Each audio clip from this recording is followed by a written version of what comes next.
Des opinions saisissantes, des points de vue renversants, des idées étonnantes. Un vent de fraîcheur sur l'actualité. Karima Brick. Bonjour à tous, bienvenue à Cube. Très heureuse de vous retrouver aujourd'hui. L'actualité qui est quand même assez chaude, hein, on peut le dire comme ça.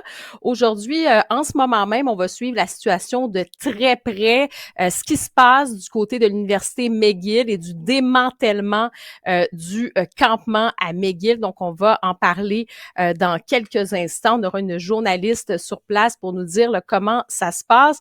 On peut évidemment espérer que les choses ne soient pas trop tendues, que ça ne bascule pas dans la violence, parce que malheureusement, c'est ce qu'on observe ces derniers temps et ça m'amène même à vous poser la question le plus globalement. On sait que la situation géopolitique internationale est brûlante. Le conflit Israël-Hamas a des répercussions partout sur la planète et à Montréal, évidemment, au Québec, mais particulièrement à Montréal, on a vu que la situation est tendue. Mais j'attire votre attention vraiment sur cette montée de l'antisémitisme. Et moi, je dis toujours, évidemment, s'inquiéter de ce qui se passe à Gaza, d'appuyer vraiment les civils palestiniens, c'est une cause qui est noble. Il faut vraiment, s'en préoccuper, ça c'est une chose, mais de là à basculer pour certains individus plus radicalisés dans l'antisémitisme, c'est une barrière franchement qu'on ne peut pas franchir. Et je vous parle de ça aujourd'hui parce que je me suis posé la question, est-ce que l'antisémitisme, ça serait maintenant toléré, voire même encouragé à Montréal? C'est assez terrible de le constater, mais force est de croire que oui, il y a des Montréalais juifs qui sont pris à partie, qui sont ciblés. On apprenait il y a quelques jours, là, notamment il y a un article dans la presse de Chloé Bourquin qui est assez intéressant, mais on le voit, ça a circulé sur les réseaux sociaux, ça continue de circuler sur les réseaux sociaux. On apprenait donc qu'il y a un appel au boycott de restaurants juifs. Oui, on est à l'époque où est-ce que, comme on a l'impression de revivre dans le passé, là, où est-ce qu'on allait identifier des juifs, ça nous rappelle les heures les plus sombres de l'histoire. Donc, bref, il y a cet appel au boycott de restaurants juifs qui circule sur les réseaux sociaux. On parle d'une liste de restaurants qu'on a fichés comme appartenant à des commerçants qui auraient des liens, là, je dis qui auraient des liens avec Israël. Donc, il y a des commerçants qui vivent dans la peur, qui se cachent et qui ont peur des représailles.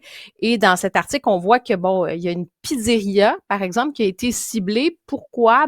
Parce que on suivait, en fait, le propriétaire suivait un influenceur israélien.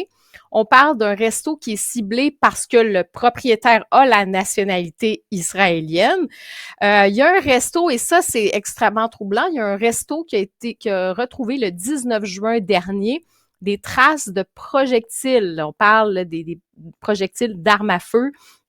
Dans sa vitrine de son commerce, il y a une enquête du SPVM qui a été ouverte. On se rappelle aussi, il y a quelques mois, c'était des écoles juives qui avaient été visées. Et quel est le rapport avec donc des commerçants, des petits commerçants, je veux dire, sont pas responsables de la politique du gouvernement de M.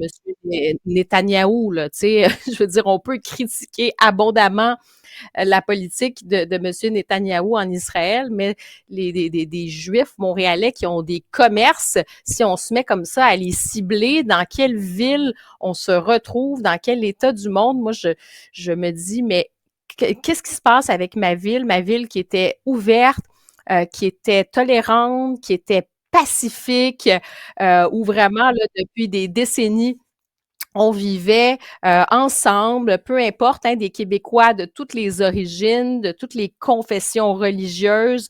Il y avait cette harmonie. Et puis quand je vois qu'il y a finalement des individus, des commerçants juifs qui n'y sont pour rien, qui sont ciblés, qui sont fichés sur une liste sur les réseaux sociaux qui circulent avec des commentaires haineux, des appels à la violence, il y a de quoi vraiment, vraiment s'inquiéter.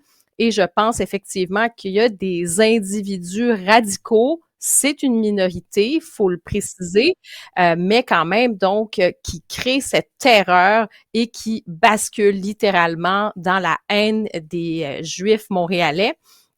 Et hier, hein, comme quoi que la situation est extrêmement tendue, Valérie Plante, qui a dû être évacuée lors d'un conseil d'arrondissement, il y a des manifestants pro-palestiniens qui ont chahuté la séance, qui ont scandé des slogans genre Israël bombarde, Valérie fournit les armes, Valérie complice. Je pense qu'on peut reprocher probablement beaucoup de choses à la mairesse Plante, mais ses actions du côté de la bande de Gaza, là, je pense qu'effectivement, la tension est extrêmement forte. Donc, bref, oui aux manifestations pacifiques, bien sûr. Oui, on peut et on doit se préoccuper de ce qui se passe là-bas, de se préoccuper des civils palestiniens, mais de là à basculer dans cet antisémitisme, je dis non à cette ville extrêmement comme ça qui devient violente, où il y a des citoyens qui sont pris à partie en raison de quoi? Ben simplement de leur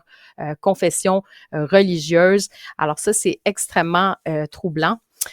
On va faire le point donc tout à l'heure, on va regarder la situation, comment ça se passe, mais on va espérer bien sûr que tout se passe de façon pacifique. Bienvenue à Cube.